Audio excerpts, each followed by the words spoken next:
오늘은 2강입니다. 교회의 바른 표지. 특별히 표지라고 할 때에는 무언가 구별이 되는 아주 중요한 표식을 말하는 것일 텐데, 교회에 있어서 아주 중요하게 드러나야 되는 표식, 그러니까 교회를 구분해내는 바른 기준과 표식은 무엇일까를 한번 살펴보는 강의이겠습니다. 오늘 4가지를 특별히 배울 겁니다. 오늘 교재를 중심으로 교회가 특별히 어떤 역할을 하는가 생각해 볼 때 모든 경건한 자들의 모체, 어머니의 역할을 한다는 것 같이 나눌 것이고요.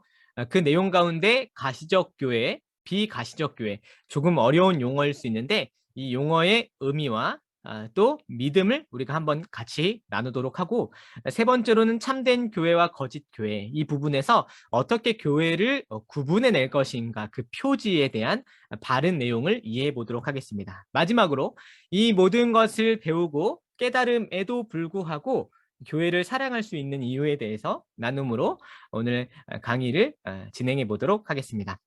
기도하고 시작하도록 하겠습니다. 전능하신 아버지 하나님 감사합니다. 주께서 우리를 사랑하셔서 끝까지 사랑하시고 무엇보다도 교회를 우리에게 허락하셔서 하나님께 기원을 두고 그리스도 예수의 구속에 기초를 둔 주님의 교회를 우리가 경험하게 하심을 감사합니다. 오늘 신자가 자라가고 양육되는 모체로서의 교회의 역할을 함께 배우길 원합니다. 나아가 가시적 교회와 비가시적 교회를 우리가 믿는 과정 속에서 신앙적으로 겪는 갈등과 고민을 이 시간 나누길 원합니다.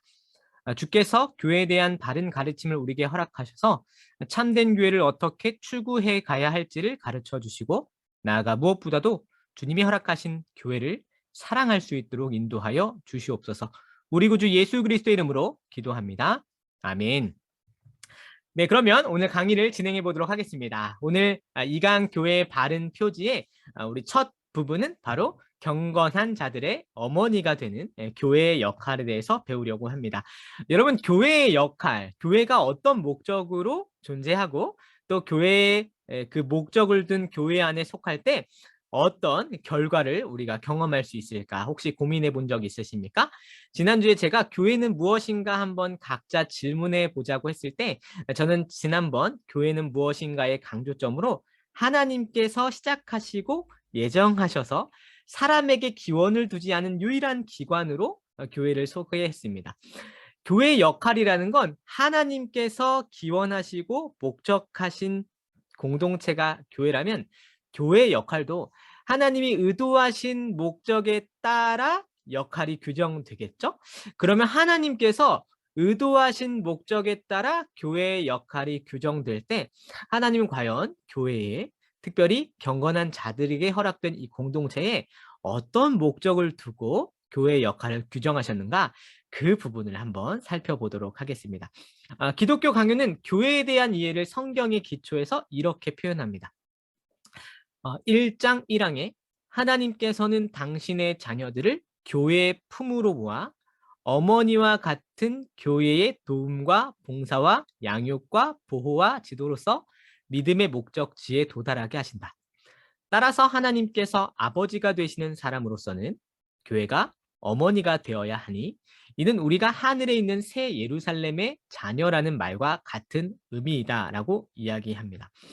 여기서 어머니의 역할을 어떻게 규정하냐면 신자는 반드시, 하나님을 아버지로 모시는 신자는 반드시 주께서 마련하신 공동체에 속해야 되는데, 그것을 구약부터 신약까지 다 하나님의 백성 공동체, 교회라고 규정한다면 하나님을 아버지로 모시는 모든 신자는 어디에 반드시 속할 수밖에 없냐면 교회, 곧 하나님의 백성이라는 공동체에 속할 수밖에 없어요. 그런데 성경에서는 이 속한 공동체를 통해 무엇을 목적으로 교회의 역할을 규정해 내셨고 보여주셨냐면, 교회라는 공동체에 속할 때 교회의 도움을 받고 봉사를 하고 양육을 받고 보호를 받아 무엇보다도 믿음의 목적지에 도달하게 하도록 잘하게 하신다라는 그런 성경의 가르침이 있습니다. 그래서 칼빈은 이 비유에 따라 어머니, 모체로서의 교회로 이해하기 시작하는데, 마치 품을 품어서 요람안의 아이가 자라가듯이 교회의 역할이라는 건 믿음의 목적지를 향해서 일평생 자라가는 역할을 교회에 두신 것이죠. 교재에서 이것을 어떻게 설명했냐면 이렇게 설명을 했습니다. 어떻게 신자는 모체로서의 교회를 경험하고 자라가는가 할 때 교재에서 이렇게 얘기하고 있죠. 하나님께서는 자기 백성들이 한순간에 완전해지기보다는 교회의 교육을 통해 장성한 자들로 자라기를 원하셨습니다. 그래서 교회의 교육을 담당할 직분으로 목사를 세우셨습니다. 하지만 목사의 설교는 하나님께서 성도들을 하나로 연합하시고 교회를 질서 있게 다스리시는 도구이므로 결코 소홀히 생각해서는 안 됩니다라고 얘기합니다. 여기서 이제 말씀이라는 부분이 굉장히 중요해요. 어머니로서의 교회를 경험할 때 특별히 신자가 양육되어 자라가는 데 있어서 핵심적인 그 꼴은 무엇이냐면 바로 말씀이에요. 그리고 이 말씀은 이후에 교회의 바른 표지를 선언할 때 말씀과 성례를 말하게 되는데 그 부분에서도 굉장히 중요한 기준이 됩니다. 성도는 교회를 어머니로 두고 자라갈 때 무엇을 꼴로 먹어서 자라가냐면 무엇보다도 말씀을 중심으로 자라가는데 그 말씀이 선포되는 직분으로서의 목사를 교회에 하나님께서 두셨다라고 이야기하는 것이죠. 그래서 정리를 하면 어머니로서 교회를 이해한다는 건 교회의 품, 잘하는 양육, 그리고 말씀을 먹는 것, 이것이 다 긴밀히 연결되어 있다고 할 수 있겠습니다. 신자는 교회에서 일평생 자라가는데 이 말씀을 이해하고 깨닫는 일에 있어서 자라가는 것입니다. 그래서 특별히 교재에는 나오지 않지만 기독교 강요 원전에 그 특별한 한 내용을 여러분에게 좀 인용해 드리면 1장 4항에 이렇게 기록이 되어 있어요. 어머니라는 표현으로 가시적 교회, 이후에 가시적 교회에 대해서도 설명을 드릴게요. 우리 눈에 보이고 신자가 한 지역에 속해서 경험하는 교회를 가시적 교회라고 하는데 이 가시적 교회, 우리가 속한 교회를 어머니라고 이해할 때는 이런 특성이 있다라고 기독교 강요에 설명되어 있어요. 어머니라고 왜 말하냐면 첫 번째, 우리를 교회에서 잉태하고 낳아 젖을 먹이고 길러 천사같이 될 때까지 양육해주는 역할로서 교회를 어머니라고 규정하게 됩니다. 그 어머니로서의 교회는 어떤 역할을 하게 되냐면 일평생 우리는 그곳에서 배우는 자로 이 학교를 떠나도록 허락을 받을 수 없고 나아가 교회의 품을 떠나서는 죄의 용서나 구원을 받을 수 없으니 진정한 경건 생활을 원한다면 예루살렘 시민으로 등록되어 있어야 한다라고 기독교 강요가 성경 구절을 근거로 선언하고 있습니다. 여기서 여러분 교회의 역할이라는 게 얼마나 중요한지 그리고 교회에 속한다는 것이 얼마나 중요한지가 드러나겠죠. 신자는 어디에서만 경건이 자라갈 수 있냐면 교회에서만 그 경건이 자라갈 수 있음을 깊이 유념해 보셔야겠습니다. 특별히 코로나에 찾아온 온라인화된 교회에서 신자들이 겪는 큰 함정 중에 하나는 무엇이냐면 신앙생활을 단독으로 할 수 있고 단독으로 잘할 수 있다고 생각하는데 결코 그렇지 않습니다. 우리 눈에 보기에는 단독으로 신자가 자라가는 것처럼 보이는 어떤 신자일지라도 그 신자는 반드시 교회에 속한 말씀으로 자라가는 것을 여러분 확인하게 될 것이고 나아가 말씀을 통해서 교회 안에 양육된다는 걸 인정하고 기억하는 사람은 더욱이 교회에 참여하여 함께 모이는 일에 힘쓰게 될 것입니다. 그러면 이 모든 것을 통해서 교회에서 베풀어지고 또 교회를 통해서 드러나는 방편, 특별히 은혜를 누리는 수단은 무엇일까 한번 생각해 보면 여러분 혹시 은혜의 방편이라는 이야기 혹시 들어보셨어요? 은혜의 방편이라는 건 은혜를 누리는 수단을 말하는 것이고 신자가 양육되어 자라갈 수 있는 길, 수단, 방편을 다 총괄하는 것일 텐데 이 은혜의 방편이 교회에 우리 종교개혁가들 이후에 세 가지로 좀 규정이 됩니다. 은혜의 방편, 교회를 통해 베풀어지고 신자가 자라갈 수 있고 은혜를 경험하는 수단으로 세 가지를 무엇을 얘기하냐면 그리고 사실은 이게 두 축에서는 두 가지일 수 있는데 교회의 방편으로 세 가지로 무엇을 종교개혁가들 이후에 두고 있냐면 교회에서는 말씀과 성례와 기도라는 은혜의 방편으로 하나님의 은혜를 경험하고 맛보고 자라갑니다. 이것이 이후에 교회 바른 표지와 마찬가지인데 왜 교회에 우리가 속해야만 하냐면 교회를 통해서 하나님의 말씀을 경험하고 교회를 통해서 신자 공동체가 함께 기도하며 교회를 통해서만 신자는 곧 그리스도께서 제정하신 세례와 성찬을 맛볼 수 있기 때문이겠죠. 그런 의미에서 여러분 교회에 반드시 속해야 하며 독립적으로 존재하는 신자란 존재할 수 없다는 걸 먼저 유념해 보셔야겠습니다. 이 교회의 역할을 먼저 이해하고 나면 왜 우리가 교회에 속해야만 하고 왜 교회의 일원으로 함께 해야만 하는지를 명확하게 이해하게 됩니다. 왜냐하면 하나님은 신자가 자라가는 그 자리와 품을 교회 외에는 허락하지 아니하셨음을 먼저 생각해야겠죠. 마치 몸이 자라가듯이 교회에 속해 시간과 연차를 쌓아가면 쌓아갈수록 우리가 성숙해 가는데 어느 자리까지 성숙해 가냐면 교회를 통해서만 에베소서 4장 13절처럼 우리가 다 하나님을 아들을 믿는 것과 아는 일에 하나가 되어 온전한 사람을 이루어 그리스도의 장성한 분량이 충만한 데까지 이른다라고 말씀하십니다. 교회를 통해서 기대하는 바는 무엇이냐면 어머니의 품과 같은 그 요람의 교회에 속해서 평생을 그 말씀의 학교에서 자라가는데 그 평생을 통해서 자라가고 목적하는 유일한 한 가지가 있다면 그것은 무엇이냐면 하나님의 아들을 아는 것 그리고 믿는 것에 하나가 돼서 결국에는 예수 그리스도의 그 분량에까지 자라가는 것이 교회의 목적이고 역할이다라고 할 수 있겠습니다. 그런 의미에서 우리가 교회를 세워나간다는 건 결국 이 한 목적을 위해서 세워가고 방향을 잡아야겠죠. 그런 의미에서 화성교회는 어떤 교회인가 한번 생각해 보시면 좋겠습니다. 화성교회의 목적과 역할은 우리가 다 이 어머니의 품과 같은 말씀의 학교에서 하나님의 아들을 믿는 것과 아는 일에 하나 되어 그리스도의 분량에까지 자라가는데 그 목적과 역할이 있는지를 잘 생각해 보면서 우리 교회의 구성원으로서의 내가 잘 다듬어지고 점검되는 그런 일들이 있어야겠죠? 자, 그러면 교회는 두 가지 종류가 있는데 하나는 가시적 교회와 또 비가시적 교회입니다. 한자 뜻을 풀이하자면 가시적 교회라는 것은 우리 눈에 볼 수 있는 보이는 교회를 말하는 것이겠고 비가시적 교회라는 것은 우리 눈에 볼 수 없는 교회를 말하는 것이겠습니다. 제가 이것을 어떤 구도로 좀 나눠볼 수 있을까 고민을 하다가 이런 그림과 도형으로 좀 표현을 해봤어요. 교회라는 건 두 가지 교회로 좀 생각을 해볼 수 있는데 하나는 비가시적 교회라는 공동체로서 이것은 사람의 눈으로 볼 수 없는 한 교회의 종류가 있을 수 있겠습니다. 그리고 가시적 교회라 함은 사람의 눈으로 볼 수 있는 교회를 의미하는 것인데 우리 눈에는 무엇만 보일 수 있냐면 바로 가시적 교회만 보일 수 있어요.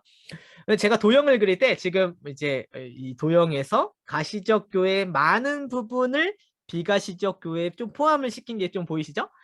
가시적 교회, 우리 눈에 보일 수 있는 부분 중에 많은 부분이 비가시적 교회에 포함되어 있다는 걸 좀 여러분에게 도형화했는데 어떤 의미인지 이걸 좀 생각해 보면서 우리 눈에 교회를 바라볼 때 불편한 이유 또는 속상한 이유 때로는 교회를 보면서 가슴 아파하는 이유가 이 도형, 이 포함된 특징 때문에 있음을 한번 살펴보려고 합니다. 비가시적 교회라는 게 먼저 정의를 하자면 어떤 거냐면 비가시적 교회라 함은 역사나 시간이나 공간을 넘어서서 지금 우리 눈에 보이는 현재를 넘어서서 하나님께서 택하신 모든 성도를 비가시적 교회라고 합니다. 이것은 우리 눈으로 절대 볼 수 없어요.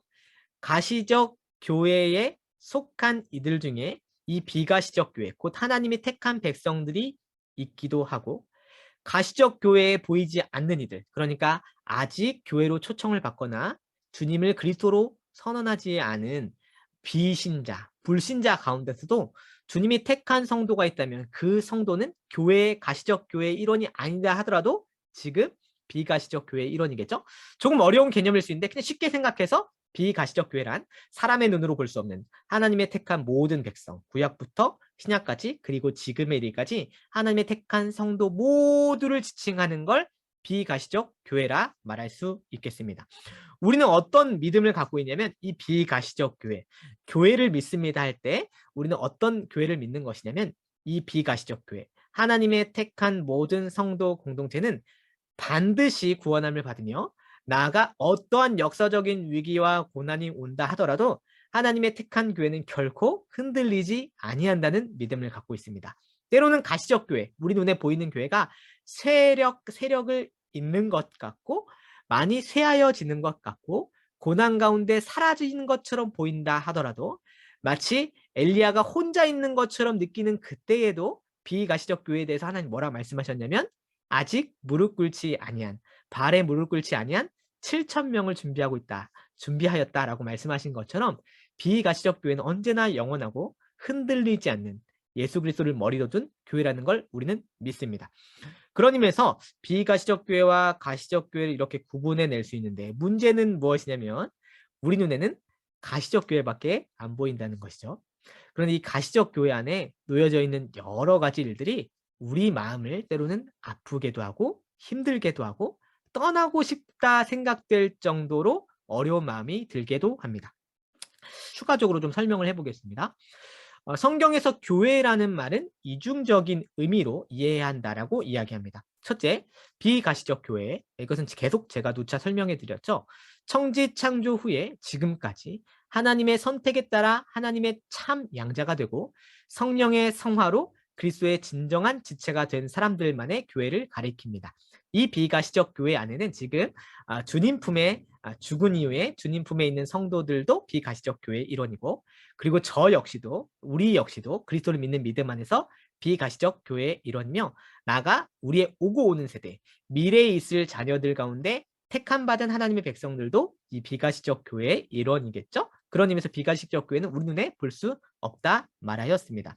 둘째는 어떤 교회라고 할 수 있냐면 가시적 교회인데 이 가시적 교회가 바로 우리가 지금 현재 경험하고 볼 수 있는 교회이겠죠. 이 가시적 교회를 어떤 기준에 따라서 가시적으로 볼 수 있는 교회라고 우리가 선언하냐면 이 가시적 교회는 외적인 세례, 곧 그리스도 예수를 구주로 믿는 이들이 믿음을 얻어서 세례와 성찬, 하나님의 떡과 잔을 예수 그리스도의 떡과 잔을 나누는 그 교제에 참여하고 그리스도께서 제정하신 성직을 보존하는 세계 각처에 산지한 교회, 이 시대 이 역사 가운데 우리 눈으로 볼 수 있는 모든 교회를 가시적 교회라고 말할 수 있겠습니다. 여기서 중요한 건 그리스도를 믿는 구주로 믿는 신자들이 모인 공동체를 우리 눈으로 확인할 수 있을 때 외적인 세례와 성찬, 나아가 주님이 허락하신 직분들을 구성하는 모든 교회를 가시적 교회라고 할 수 있겠죠. 근데 문제는 뭐냐면 가시적 교회 안에 우리 마음을 힘들게 하는 건 가짜 교인들이 얼마든지 섞여 있을 수 있다는 것입니다. 외적으로 가시적으로는 주를 믿고 따른다 하나 우리가 볼 수 없는 자리 안에서는 결코 주를 구주로 인정하지 않는 이들이 함께 구성원으로 있을 수 있다는 거죠. 여기서 큰 딜레마가 오는 것입니다. 그러나 우리는 어떻게 해야 되냐면 우리는 믿는데 무엇을 믿냐면 비가시적 교회가 하나님의 택함 받은 성도로서 영원히 안전하다는 것을 믿기 때문에 우리는 누구와 교통하냐면 사람들과 관련된 지역교회, 가시적 교회 안에서 성도의 교제, 성도들 사이의 교통을 지속해 가야 한다라고 배웁니다. 우리는 외적으로 그리스도를 구주로 믿는 모든 성도와 함께 그 은혜를 나누는 것, 그것을 성도의 교통이라고 함께 배웠습니다. 교재에선 이것은 어떻게 설명했는가 요약해서 설명했냐면 이렇게 설명했어요. 계속 복습하듯이 익히는 거죠. 성경은 두 종류의 교회를 소개합니다. 하나는 비가시적 교회이고 또 하나는 가시적 교회입니다. 비가시적 교회란 보이지 않는 교회라는 뜻으로 여기는 현재 이 땅에 살고 있는 성도들만이 아니라 세상 시작된 이래 택함받은 모든 성도들이 포함되어 있습니다. 가시적 교회는 무엇입니까? 볼 수 있는 교회라는 뜻으로 지금 우리가 속해 있는 지역 교회들을 의미합니다. 문제는 무엇입니까? 가시적 교회는 그리스도와 아무 상관이 없는 자들, 이름만 그리스도인인 자들도 상당수 포함되어 있다는 것이죠. 그 중에 누가 진정한 하나님의 백성인지 하나님만 아십니다.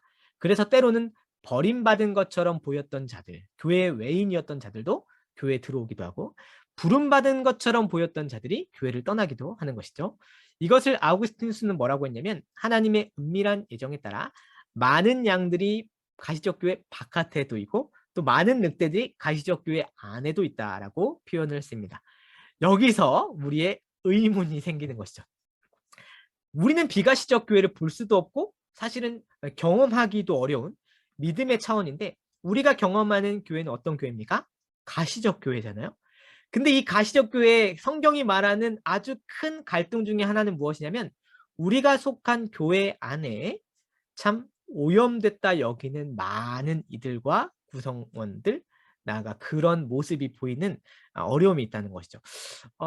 그래서 때로는 혼동스러운 겁니다. 교회가 어떤 교회여야 하는가? 그리고 어떻게 교회가 참된 교회인지 거짓된 교회인지 우리가 과연 분별할 수는 있을까 하는 고민이 있는 것이죠.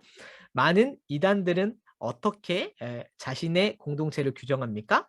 교회라고 규정하죠. 신천지 교회 그리고 그 기타 이단 여러 사람들이 모이는 공동체를 자신들도 규정하길 교회라고 규정하는데 우리 눈에 보기에도 교회가 아닌 것처럼 보이는 이들이 있는데 그렇다면 어떻게 교회를 구분해낼 수 있을까라는 의문이 생기는 것이죠. 감사하게도 성경은 이 부분에 대해서 침묵하지 않고 참 교회와 그렇지 못한 교회를 나누는 중요한 기준으로 표지, 마크, 다른 기준, 표식을 허락해 주십니다. 이 표지를 가지고 교회를 바라보면 우리가 가시적 교회를 어떻게 사랑해야 될지 또 어떻게 품어야 될지 그리고 무엇을 기도해야 될지를 알게 될 거예요. 자, 그럼 바른 표지라는 게 뭘까 생각해 보면 바른 표지로 칼빈은 기독교 강요에서 두 가지를 얘기합니다. 그것은 무엇이냐면 말씀과 성례인데요. 교재를 읽어보겠습니다. 만약 하나님의 말씀이 순결하게 전해지고 그리스도께서 정하신 규례대로 성례가 시행된다면 거기에 하나님의 교회가 존재한다는 것을 의심해서는 안 된다.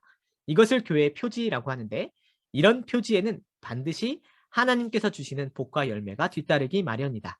그러므로 이런 표지가 정당하게 시행되는 교회라면 어느 누구도 그 교회의 권위를 무시하거나 교회의 경고들을 업신여기며 그 훈계와 징계를 대적해서는 안 된다라고 표현합니다. 두 가지 표지가 무엇입니까? 말씀과 그리스도께서 제정하신 거룩한 규례인 세례와 성찬인 그 성례가 잘 시행되는 교회라면 우리는 그 교회의 권위를 무시하거나 그 교회가 아니라 말할 수 없다는 걸 우리는 생각해야 됩니다. 교회의 바른 표지는 말씀과 성례가 시행되고 있는 모든 곳에서는 우리는 그 공동체를 교회라고 인정하는 것이죠. 그런데 문제는 무엇이에요? 가시적 교회, 우리 눈에 보이는 말씀과 성례가 시행되는 교회라 하더라도 그 안에 여러 오류들이 보이는 교회의 모습이 있잖아요. 인격이나 공동체 구성원들의 잘못이나 나아가 오염된 것처럼 보이는 교회의 그 하나하나의 단면들이 있을 때 갈등이 있잖아요. 그래서 불신자들도 때로는 신자들 가운데서도 어떻게 저게 교회라고 할 수 있어? 라고 말하고 싶은 막 욕구가 막 여기까지 차오르는 그런 경험을 하지 않으십니까? 교계 여러 뉴스들을 볼 때 저도 차마 입에 담지 못하는 어떻게 저게 교회라고 할 수 있어라고 생각될 만한 그런 막 화가 이 목구멍까지 차오를 때에도 참 감사하게도 기독교 강요는 그 우리가 품어야 될 사랑의 깊이를 얕게 만들지 않고 더 깊게 만들면서 말씀과 성례를 주장합니다. 오류가 있는 교회에 대해서 우리는 어떻게 해야 될까 생각해 볼 때 칼빈이 이렇게 얘기를 해요. 그렇다면 교리를 전하거나 성례를 시행함에 약간의 오류가 있는 교회와 교제를 끊는 일은 어떨까요? 그것조차도 교회를 떠나는 이유는 될 수 없습니다. 물론 모든 부분에서 완전한 일치를 이루는 것이 가장 좋지만 누구도 어느 정도의 무지에 쌓여 있는 것이 현실임을 인정해야 합니다 하면서 사도들의 교훈으로 돌아가서 고린도 교회를 보라고 얘기합니다. 여러분 고린도 교회는 우리가 현재 보고 있는 교계 뉴스들과는 차원을 달리할 정도 수준의 오염과 오류가 있었던 교회예요. 그 가운데서는 아버지의 하체를 범한 죄를 범한 죄. 그러니까 아버지와 결혼한 아내를 자신의 아내로 삼는 그런 말도 안 되는 음란이 있었던 교회이기도 했고 성찬을 시행하는데 얼마나 큰 오류가 있었냐면 가난한 이들을 성찬에 참여하는 일에 도외시했던 그런 교회이기도 하고 여러 오류와 오염이 있은 교회라고 하나 무엇을 칼빈이 주목하냐면 그럼에도 사도는 고린도 교회를 교회라고 지칭하는 것을 거두지 않았다고 얘기합니다. 그렇죠. 말씀과 성례가 시행되고 있고 그것에 조금의 오류가 있다 하더라도 그것이 시행돼서 하나님의 복과 은혜를 나누고 드러내는 교회가 있다면 사도는 아주 당당하게 그것을 교회로 받는 일을 거부하지 않았다고 칼빈이 이야기합니다. 아우구스티누스는 그런 면에서 이제 그 교회에 대한 권면으로 이런 얘기를 하는데요. 이렇게 그런 오류가 있는 교회를 품을 것을 얘기합니다. 할 수 있는 만큼 긍휼로 교정시켜주고 그들로서 할 수 없는 문제에 대해서는 인내로 견디고 사랑으로 아파하고 슬퍼하며 하나님께서 그들을 교정시켜 주실 때까지 아니면 마지막 추수 때에 가라지를 뽑으시고 쭉정이를 날려버리실 때까지 기다려야 할 것이다 라고 얘기합니다. 말씀과 성례가 존재하는 곳을 교회라고 할 수 있고 그런 가시적 교회에 여러 오류와 어려움이 있다 하더라도 우리는 긍휼로서 옳은 자리를 끊임없이 교정시켜주고 사랑으로 아파하면서도 인내하며 마지막 때 비가시적 교회는 흔들리지 않기 때문에 가시적 교회에 보이는 여러 오염과 오류가 있더라도 우리는 주께서 하실 그 일을 바라보면서 인내와 긍휼로 그들을 위해서 힘써야 한다라고 얘기하는 것이죠. 선지자들과 사도들의 예를 통해서 설명하기 시작하는데 선지자들도 아무리 악한 왕들을 통해서 이스라엘 공동체가 무너졌다 하더라도 선지자들은 결코 이스라엘과 유다를 떠나지 않고 그 교회의 오염과 오류들을 교정시키기 위해 목소리를 높였던 것을 이야기하며 사도들도 그런 고린도 교회를 교회라고 지칭하는 것처럼 오염과 오류가 있다 하더라도 그들을 사랑과 인내로 교정시켰다는 것을 우리에게 설명해 냅니다. 왜 우리가 이렇게 할 수 있을까? 여러분 고민해 보셔야 돼요. 교회에 여러 오염과 어려움이 있어서 마음은 지금이라도 교회를 뒤돌아서 떠나버리고 싶은 마음이 있다 하더라도 어떻게 우리는 교회를 사랑할 수 있고 인내할 수 있는가 생각해 보면 아주 중요한 핵심을 우리는 기억해야 돼요. 우리가 교회를 지키거나 우리가 교회를 교정시킬 수 있는 것이 아니라 사실 교회를 지키시고 보호하시는 분 누구시냐면 바로 하나님이라는 걸 생각해 보아야 하는 것이죠. 조그만 흠이나 티만 있어도 교회로 인정하지 않는 것은 그리스도를 따르는 것이 아닙니다. 단언컨대 이 땅을 사는 동안 그 누구도 완전할 수 없고 완전한 교회도 있을 수 없습니다. 그럼에도 불구하고 하나님께서 이 땅의 교회를 지켜주시는 이유는 교회에서 죄사함의 은혜가 항상 베풀어지기 때문입니다. 우리는 평생토록 죄의 흔적을 지니고 살지만 주님의 끊임없는 죄사함의 은혜로 말미암아 교회로 존재할 수 있습니다라고 얘기하는 것이죠. 근데 칼빈은 아주 집요하고 분노에 가득 차서 그럼에도 불구하고 타협할 수 없는 거짓 교회, 죽은 교회에 대해서도 설명하고 있다는 것 우리가 유념해서 보셔야 돼요. 칼빈이 보는 죽은 교회를 당시 역사적인 배경과 좀 연결시켜서 생각을 해볼 때 칼빈이 아주 분노에 가득 차서 공격하고 그들과 구분해서 그들을 거짓 교회요, 죽은 교회로 표현하는 일련의 진영이 있었는데 거기가 어디였냐면 중세에 있었던 로마 카톨릭을 죽은 교회, 거짓 교회로 구분해냅니다. 칼빈이 성경의 가르침에 따라 이토록 포용적으로 교회를 바라보고 있음에도 불구하고 왜 칼빈은 당시 중세 로마 카톨릭 교회를 죽은 교회요, 거짓 교회로 말했는가를 우리가 고민하면서 보아야 돼요. 교회 발음 표지 두 가지를 무엇이라 했습니까? 말씀과 성례라고 했죠. 근데 당시 중세 로마 카톨릭 교회는 죽은 교회요, 거짓 교회라고 칼빈이 분노에 차서 말할 수밖에 없었던 이유는 그 교회에 속한 공동체 구성원은 어떤 누구도 말씀과 성례를 경험할 수 없었기 때문입니다. 이게 참 속상하고 칼빈이 분노했던 이유 중에 하나겠죠. 칼빈은 그럼에도 불구하고 죽은 교회와는 결코 타협할 수 없다고 선언하면서 기독교 강요에 이렇게 선언을 하고 있습니다. 치명적인 상처를 입으면 그 즉시 사람의 생명이 끝나는 것처럼 교리, 곧 말씀이 오염되고 성례의 바른 시행이 파괴된 교회라면 그 교회는 죽은 교회로 볼 수 있습니다. 교황 제도 아래에 있는 로마 카톨릭이 바로 그런 교회입니다. 로마 카톨릭은 그리스도의 말씀이 아니라 사악한 제도의 통치를 받고 있고 주님의 성찬을 대신하는 추악한 미신들을 도입했습니다. 로마 카톨릭은 순교자의 전통과 주교직의 계승을 근거로 자신들만을 참된 교회라고 생각합니다.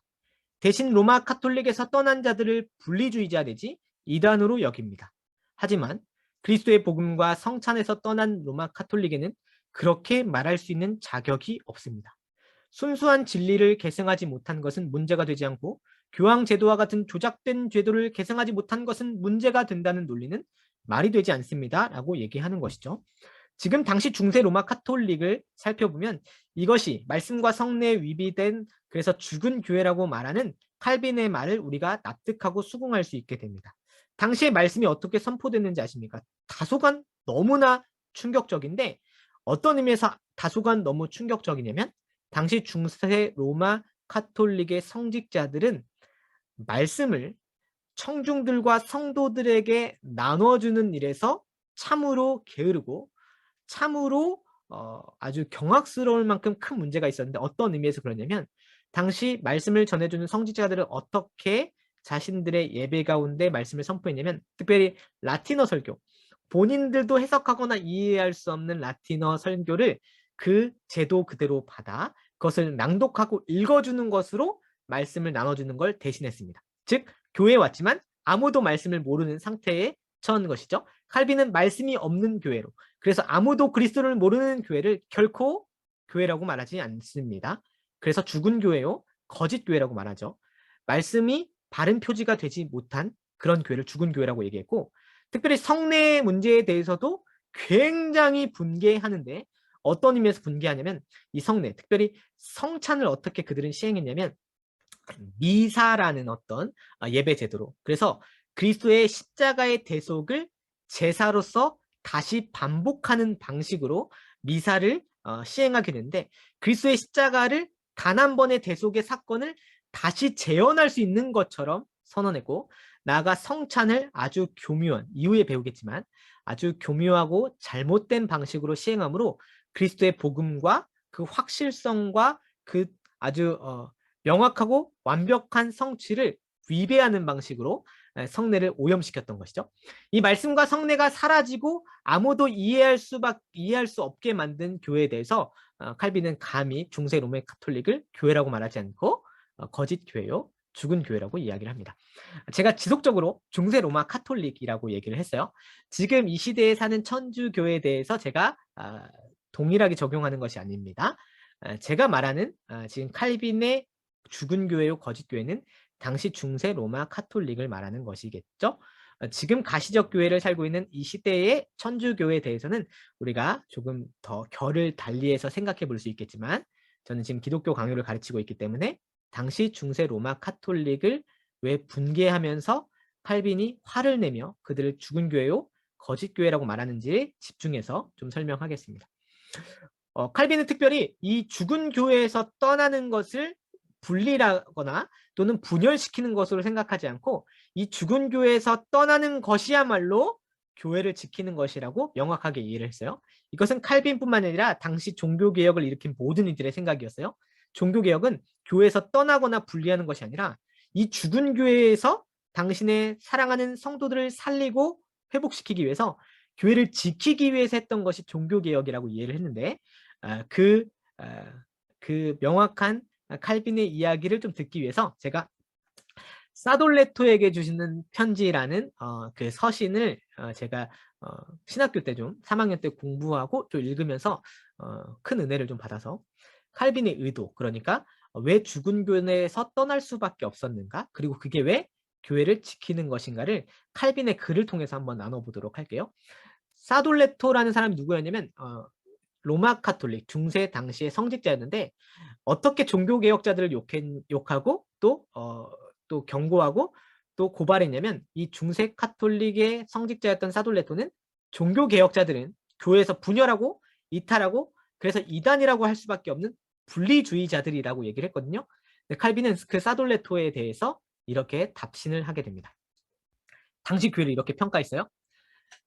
이건 읽을 때마다 좀 마음에 슬픔이 있습니다. 당시 교회를 어떻게 평가했냐면 칼빈은 중세 로마 카톨릭을 백성들 사이에서 당신의 말씀에 대해 바치는 최고의 존경이라고 하면 그 존경이란 건 겨우 이 정도. 곧 하나님의 말씀은 뭔가 접근하기 불가능한 것으로 여기고 멀리서 경배하며 감히 연구는 삼가는 것이었습니다. 목사들의 나태함과 백성들의 우매함으로 인해 어느 곳이나 유해한 잘못들, 거짓과 미신으로 가득 차게 되었습니다. 그리스도께서 마땅히 경배받으셔야 할 자리에서 그는 거의 모든 영광을 박탈당하셨습니다. 그리스도께서 십자가에서 제공한 대속과 그것을 통해 우리를 당신과 화해시키셨다는 사실을 합당히 깊이 생각하는 자가 한 명도 없었습니다. 그리스도의 의를 믿는 자조차도 아무도 없었습니다. 당신의 말씀에 기초한 구원의 그 확실한 소망도 거의 사라져 버렸습니다. 저는 옛적의 이스라엘 백성 가운데 이와 유사한 싸움을 싸웠던 당신의 선지자들의 예들을 제 눈앞에서 보았습니다. 사악한 사제들이 그들을 저주해댔고 성도의 대열은 말할 것도 없고 대열에 낄 가치도 없는 자들이라고 비난을 하였지만 그럼에도 불구하고 그들은 여전히 교회의 통일성 가운데 머물러 있었습니다. 그들의 예에 따라 확증을 얻어 저도 역시 물러서지 않았습니다. 라고 편지를 쓰고 있어요. 칼빈에게 당시 중세 로마 카톨릭은 어떤 상황이었냐면 하나님의 말씀에 보이는 존경이라는 건 고작 이 정도인데 어떤 존경이냐면 말씀을 이해해서 하나님을 존경하는 게 아니라 하나님의 말씀은 뭔가 접근 불가능하고 이해할 수 없기 때문에 그냥 멀리서 감히 연구는 삼가면서 그저 멀리서 경배하고 있는 걸 존경이라 삼고 목사들, 성직자들은 나태하고 백성들은 우매해서 어느 곳에서나 거짓과 미신이 가득하고 그리스도를 알거나 구속의 은혜를 아는 일에 아무도 주목하지 않는 그런 시대를 본 거죠. 교회가 존재하지만 교회가 아닌, 다 죽어서 모든 것이 다 더 이상 그리스도께서 받아야 될 영광이 사라진 그 교회에 말씀이 메마르고 주님을 아는 일에 아무도 주목하지 않는 교회 현상을 보시고 이 칼빈은 싸우기 시작하는 것이죠. 무엇을 위해 싸웠습니까? 분리하거나 이탈하기 위해 싸운 것이 아니라 죽은 교회를 그 교회를 살리고 지키기 위해서 종교개혁을 일으켰다라고 편지하는 내용을 볼 수 있는 것이죠. 그런 의미에서 칼빈과 종교개혁자들, 기독교 강요에 나타난 교회라는 건 왜 참된 교회를 주장할 수밖에 없었냐면 그 안에 속한 신자들을 보호하고 지켜서 어머니요 양육을 받아야 될 신자들을 다시 살리기 위해서 교회를 구성했다라는 걸 생각해 볼 수 있게 되겠습니다. 저는 이 칼빈의 그 가르침 속에서 무엇을 보냐면 오늘날 우리의 모습을 한번 생각해 보게 돼요. 중세 로마 카톨릭을 공격하는 칼빈의 이야기 속에서 무엇을 보냐면 오늘날 우리의 모습을 보는 것이죠. 마치 하나님 말씀을 존경한다 하나 전혀 연구하거나 읽거나 묵상하거나 내 안에 말씀으로 담아내지 않는 일들이 혹시 있지는 않으십니까? 목사들, 저를 비롯한 주님의 교회를 섬기는 직분자들이 나태하여 백성들이 주를 알고 그리스도를 깨닫는 일에 있어서 소홀해지는 일들이 혹시 있지는 않습니까? 그리스도께서 교회와 그 가르침을 통해 영광을 받으셔야 되는 그 자리에 혹시 사람의 영광과 사람의 욕심이 가득한 그런 교회를 혹 보고 있지는 않은가? 막 가슴에 사무치듯 칼빈의 이야기 속에서 이 시대 우리네 교회들의 모습을 보는 것도 같아서 너무 저는 속상하더라고요. 여러분은 어떠십니까? 그러나 우리는 다시 바른 표지인 말씀과 성례가 있음을 깊이 유념하면서 그 말씀과 성례에 따라 참된 교회의 그 방향과 지향을 깨달았다면 오늘날 이 시대 교회들이 회복하고 나아가야 될 지향과 방향도 바로 말씀과 성례에 있다는 것 생각해 보면서 소망을 좀 가져야겠죠? 그러나 이런 모습을 보면서도 저는 오늘 강의에서 교회를 사랑할 수 있다라고 감히 이야기하고 싶어서 오늘 강의를 시작하고 또 마칩니다. 이 모든 모습들, 가시적 교회 안에 우리 눈에 보여져 있는 여러 일들이 못마땅하고 때로는 오염되고 여러 교계의 소식들을 보면서 절망하기도 하지만 그러나 칼빈은 교회를 사랑했고 저도 역시 교회를 사랑합니다. 왜 교회를 사랑할 수 있을까 생각해 보는데 필립 얀시라는 분이 쓴 교회 나의 고민 나의 사랑이라는 책을 제가 보다가 아주 무릎을 탁 치고 깨달았던 적이 있어요. 왜 이런 오염되고 연약한 모습 속에서도 교회는 존재하고 우리는 그런 교회를 생각하고 사랑할 수 있는가 떠올릴 때 필립 얀시의 그 책의 마지막 글귀가 제 마음을 좀 울렸습니다. 그렇다. 교회가 사명에 실패하고 중대한 과오를 범하는 것은 바로 교회가 하나님의 영광에 늘 미달일 수밖에 없는 인간들로 구성되어 있기 때문이다. 그것이 하나님이 감행하신 모험이다. 한 번은 작곡가 이고르 스트라빈스키가 어려운 바이올린 악절이 있는 곡을 새로 썼다. 몇 주 동안 연습하던 바이올린 독주자가 스트라빈스키에게 와서 연주를 못하겠다고 했다. 최선을 다했지만 그 악절이 너무 어려워 연주가 불가능하다고 했다. 그러나 스트라빈스키는 이렇게 대답했다. 이해합니다. 내가 원하는 건 시도하는 사람의 연주 소리입니다. 어쩌면 하나님이 교회에 대해 품고 계신 뜻도 그와 비슷할지 모르겠다. 얼파머 목사에게서 비슷한 예화를 듣던 기억이 난다. 그는 교회가 신약 성경의 높은 기준에 부합하지 못하고 위선적이고 흠이 많다고 비판하는 사람들 앞에서 교회를 변론하고 있었다. 파머는 누가 보기에도 문화적으로 미숙한 한 공동체를 예로 들었다. 밀티파스 고등학교 관현악단이 베토벤 교향곡 9번을 시도하면 결과는 형편없습니다. 청각 잃은 베토벤이 그 연주 소리에 무덤 속에서 돌아눕는다 해도 난 놀라지 않을 겁니다. 그럼 굳이 왜 시키느냐는 질문이 나오겠죠.